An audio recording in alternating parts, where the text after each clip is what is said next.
अगर 84 लाख योनियों में आपको भ्रमण नहीं करना है तो नर्तन को प्राप्त करके भगवान के चरणारविंदों में, भगवान की कथा में इस मन को लगा दिया जाए।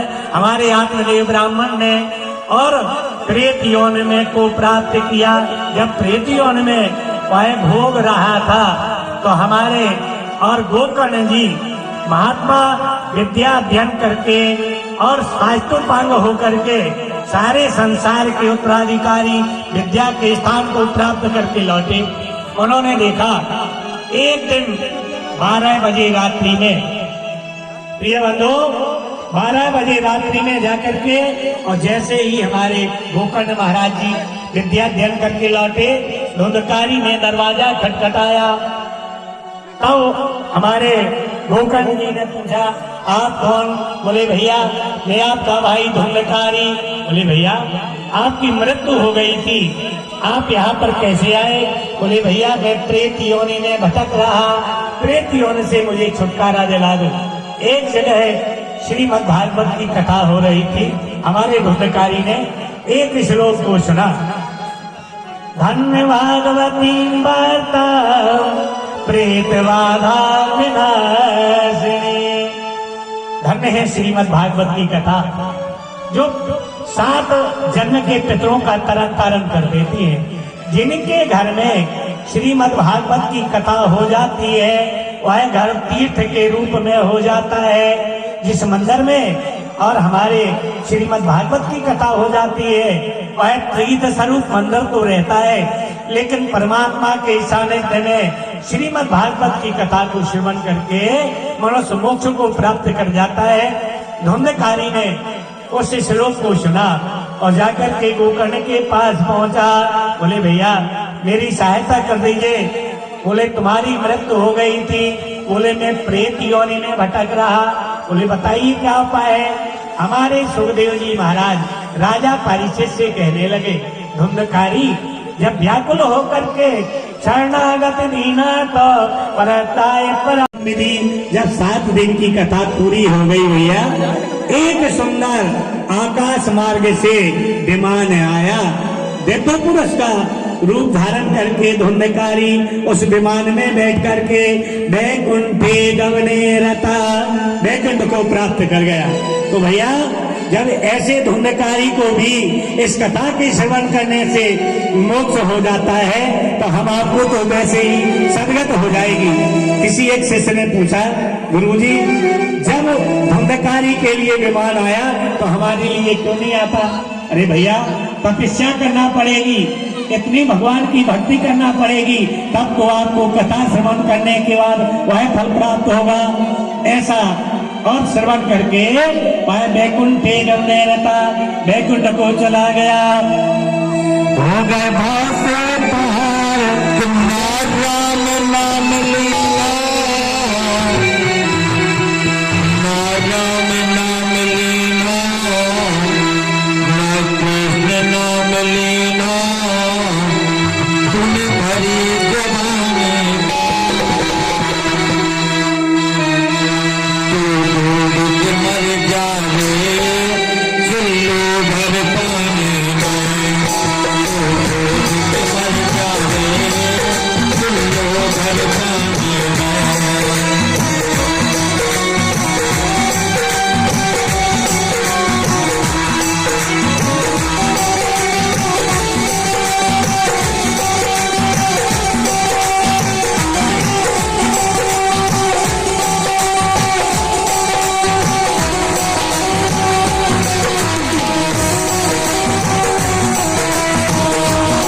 पहले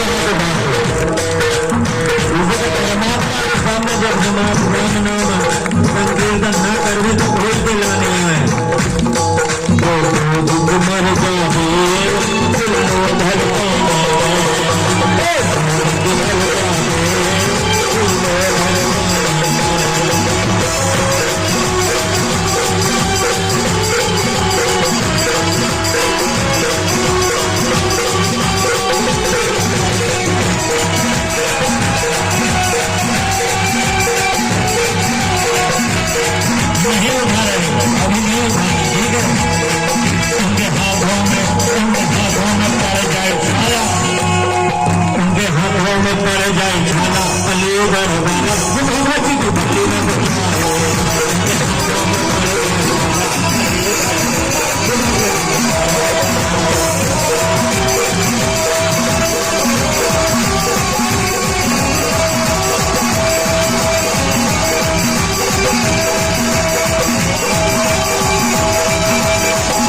मर ऐसा तम कथा श्रवणे अद्वानीश हमारे सुखदेव जी महाराज राजा और पारिषद को समझाते हुए कहने लगे, हे राजन, द्वितीय दिवस की कथा में हमारे इस भक्ति मार्ग के द्वारा जिस कथा को आपने श्रवण किया वह हम आगे की ओर कथा को श्रवण कराने के अधिकारी समझते हैं। प्रिय बंधुओं, ऐसारे महाप्रज्ञ कथा शमनेति महं यदा सर्वकृतमहं तस्य, जिनने श्रीमद् भागवत की कथा में हमारे इस धुंधकारी के चरित्र को श्रवण किया, प्रिय बंधुओं, उसको सिर्फ 2 श्लोकों पढ़ने से शांति मिल जाती है। इसमें 2 श्लोक लिखे सिर्फ धन्य भागवती माता प्रेत बाधा विनाशिनी। भैया, जब हम आप भगवान की भक्ति में लगन रखेंगे निश्चित है प्रेत योग से तो छुटकारा मिल जाएगा। लेकिन हमारे आपके जीवन में परमात्मा के चरणारविंद में जब हमारे आपके और मुखारविंद से भगवान का नाम निकलेगा, प्रिय बंधु, सत्संग का मौका बारंबार नहीं मिलता है। नारद ने बढ़ाया मूल है मिले न बारंबार। भैया, देवताओं ने भी याचना की एक बार मनुष्य का शरीर मिल जाए, लेकिन देवताओं को भी दुर्लभ हो गया। हम अपने इस नरपन रूपी रत्न को अगर प्राप्त कर लिया, प्रिय बंधुओं, तो इसे विषय विकारों में नहीं खोना चाहिए।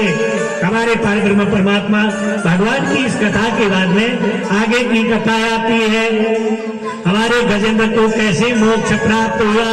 प्रिय बंधुओं, अगर हमारे आपके हृदय में अहंकार बैठ जाए तो फिर भगवान की कथा अंदर प्रवेश नहीं हो पाती। प्रिय बंधुओं, भगवान का नाम 2 अक्षरों से बना। अगर आपने राम कह दिया तो सारा पाप निकल करके बाहर हो गया, और माँ को कहा तो मुंह बंद हो जाता है, फिर आपके अंदर पाप नहीं जाने देता। हमारे परब्रह्म परमात्मा के चरणारविंदों में जब आपका मन लग जाता है तो प्रिय बंधुओं, काल का भी भय नहीं होता।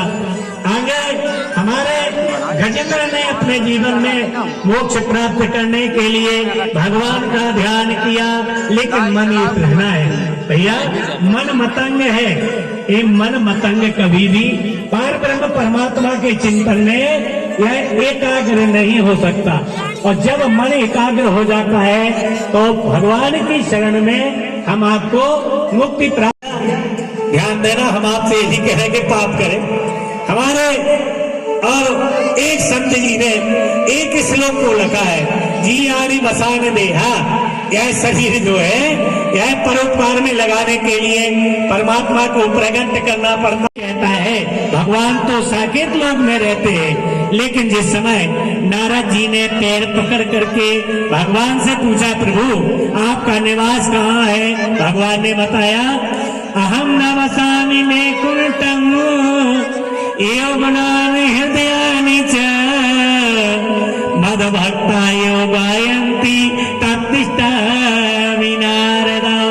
न मैं किसी मंदिर में रहता, न मैं किसी देवस्थान में रहता, न मैं कहीं जंगल में रहता, और मेरा भक्त मुझे जहाँ प्रकट करना चाहता है मैं वहीं पर उपस्थित हो जाता हूँ। प्रिय बंधु, और देखा है आपने हमारे पार ब्रह्म परमात्मा ने वहाँ उस ग्राह को बचाने के लिए और अवतार धारण करके उसकी चित्कार को सुन करके और परमात्मा वैसे ही चले आए। प्रिय बंधु, हमारे पार ब्रह्म परमात्मा भगवान जिन्होंने मन वाणी कर्म से भगवान का चिंतन किया, जिन्होंने भगवान के चरणारविंदों में अपने मन को लगाया, उन्हें सारे संसार में किसी का भय नहीं होता है और वह मोक्ष को प्राप्त कर गए।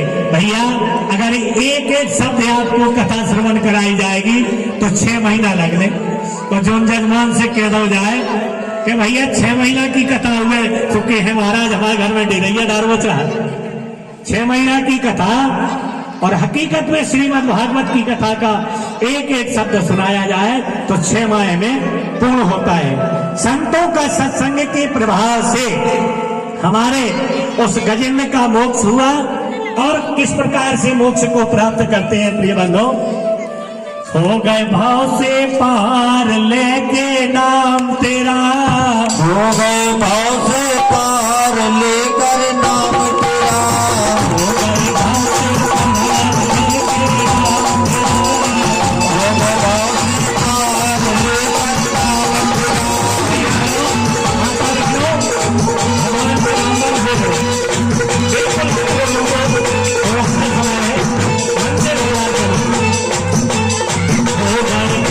नाम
किया, लेकिन क्या किया भैया देखिए, भगवान की भक्ति करने का मौका नहीं मिला, लेकिन भगवान के प्रताप से समुद्र में जो पत्थर तैर रहे थे, नली ने क्या किया, एक पत्थर में राम लिखा और एक में मां, दोनों को मसाला बना करके और छोड़ दिया, दोनों ने शिल्प कर्म किया, लेकिन परमात्मा ने उनका उद्धार किया। वो कौन थे, कलवर नील जाति के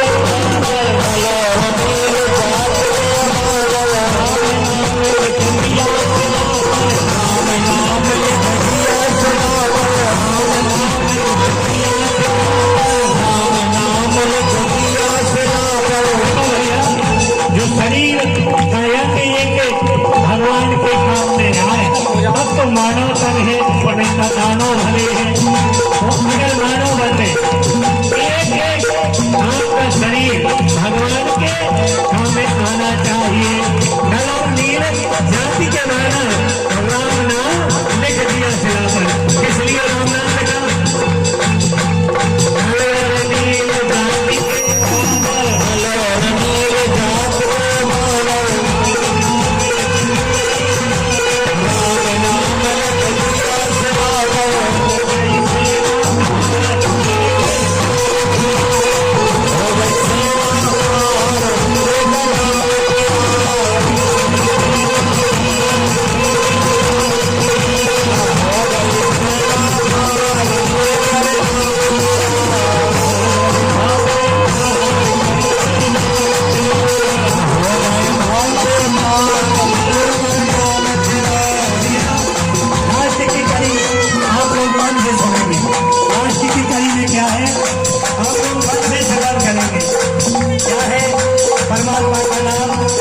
सबसे बड़ा है और भगवान के नाम को जिसने लिया उसका उद्धार हो गया।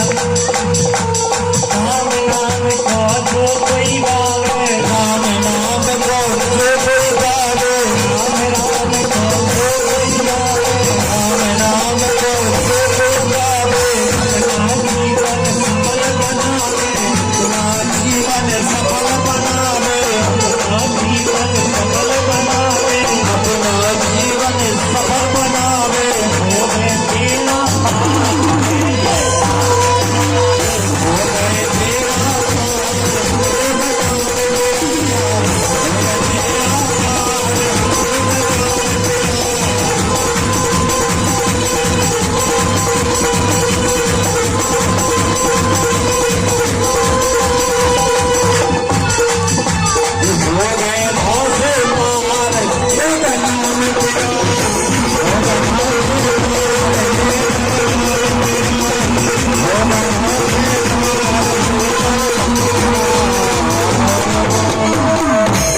बिहारी लाल की।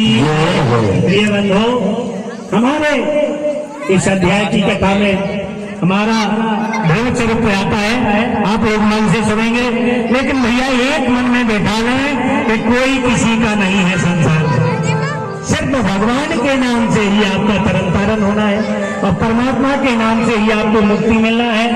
और सारे संसारे विषय का संगा को दिया, कोई किसी का नहीं है। हमारे उत्तान पाठ की कथा आती है, इस कथा के अंतराल में विष्णुर माया बलवती या सम्मोहित जगत, भैया क्या है, नर मकट की तरह है हमारे परब्रह्म सबको नाचना चाहते हैं। हमारे परब्रह्म परमात्मा जब अपरत होते हैं, प्रिय बंधु, अपने भक्तों का उद्धार करते हैं, वह इस प्रकार से और इस कथा में प्रवेश हो जाते हैं। हमारे उत्तानपाद राजा थे और उनकी दो रानियां थी, उत्तम स्थलो राजा।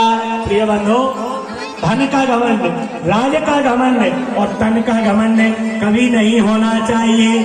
उत्तानपाद राजा थे और उनकी दो पत्नियां थी, सुरुचि और सुनीत। तो भैया एक ब्याह तो परेशान करा, उनके हृदय तो तुझी जानी को होगा, ब्याह एक ही हो जाए तो उठा पटक करत, और दो हो जाएगी के उखे तो परेशानी है। तेजवान भैया सोच लो ना, हमें कहा अगर खूह के दो ब्याह हो जाए। उत्तानपाद राजा की दो रानियां थी, सूरज और सुनीत। भैया सुरुचि जो थी वह राजा के मन को भाने वाली थी। सुनीत जो थी वह नीति से युक्त थी। सुनीता सा नीतिर्यक्ता अनुष्ठन सुसनल बमा इति सूत्रेण झलांझस्यसि। हमारी भागवत की कथा बता रही, जिसको नीत भाती थी उसका नाम सुनीत था। सो भैया जैसे माता पिता होंगे ऐसी संतान होगी। ये भी निर्णय लो, सबसे बड़ा गुरु होता है बच्चों की माँ, सबसे बड़ी गुरु होती है। और जैसा माँ ने ज्ञान दिया वैसा होगा। प्रिय बंधु, हमारे उत्तानपाद राजा की दोनों रानियां थी, लेकिन हमारी जो सुरुचि थी वह राजा के मन को भाने वाली थी। उनमें एक बार कोई संवाद हो गया। उन्होंने शर्त रखी, सूर्य नारायण के घोड़े किस कलर के हैं? तो हमारी सुरुचि ने कहा सूर्य के घोड़े श्वेत वर्ण के हैं, और सुरुचि ने कहा सूर्य के घोड़े श्याम वर्ण के हैं। दोनों में शर्त हो गई। जिसकी बात गलत हो जाएगी उसको दासी बनना पड़ेगा, और जिसकी बात सत्य रहेगी वह रानी बनेगी। प्रिय बंधु, भाग्य के उदय होने से ही सब कुछ प्राप्त होता है। हमारी सुरुचि और सुनीत ने हमारे उस प्रसंग को चलाते हुए सूर्य के वर्ण के घोड़े को बताया, लेकिन हमारी सुनीत की बात गलत हो गई और सुरुचि की सही हो गई। तब तो और सुरुचि ने सुनीत से कहा तुम्हें दासी बनना पड़ेगा। रानियां दोनों थी। प्रिय बंधु, कलयुग के प्रभाव के कारण से सुरुचि पर राजा का ज्यादा स्नेह बढ़ गया। उनको 2 पुत्र हुए। उत्तानपाद राजा के 2 पुत्र हुए, एक उत्तम और दूसरे ध्रुव। भैया कई ऐसे पुत्र पैदा हो जाते हैं जो सारे परिवार का तरन तारण कर देते हैं। हमारे सुनीत का पुत्र ध्रुव हुआ और सूरज का पुत्र उत्तम हुआ। एक समय राजा सिंहासने राजा उत्तानपाद जाकर के राज सिंहासन पर बैठे हुए थे।